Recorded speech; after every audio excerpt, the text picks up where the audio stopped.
Alam mo ba, na hindi nag-aksaya ng maraming oras si Apollo para magtrabaho bilang isang Diyos? Sa edad na 4 na araw pa lamang, nagsimulang patayin ni Apollo, ang higanteng ahas na nagngangalang Python, na gumagala sa bayan ng Delphi sa kabundukan, na noon ay sentro ng mga pananim.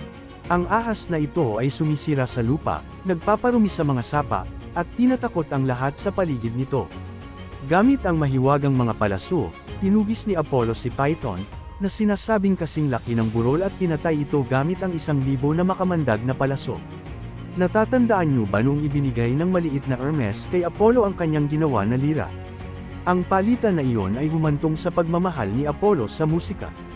Bihira siyang pumunta kahit saan nang wala ang kanyang instrumento, nagpatugtog pa siya ng awit ng tagumpay nang patayin niya ang ahas. At, kasama ang siyam na muse, ang mga diyosa na sinasabing nagbibigay inspirasyon sa musika at sining.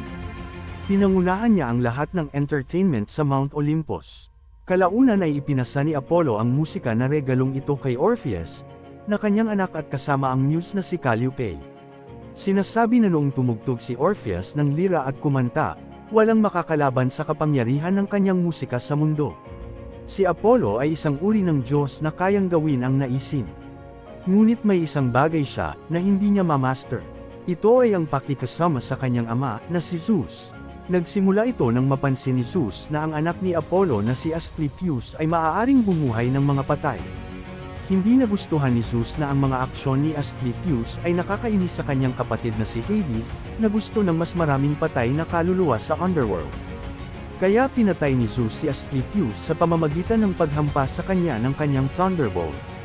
Gumanti si Apollo sa pamamagitan ng pagpatay sa mga Cyclops, ang mga nilalang na lumikha ng mga nakamamatay na sandata ni Zeus. At pansamantalang pinalayas ni Zeus si Apollo sa Olympus. Habang wala si Apollo sa Mount Olympus ay iginugol nalang niya ang kanyang oras sa pamamagitan ng pagpapastol ng mga baka para sa isang mortal na hari. Kahit 1 taon lang ang parusa,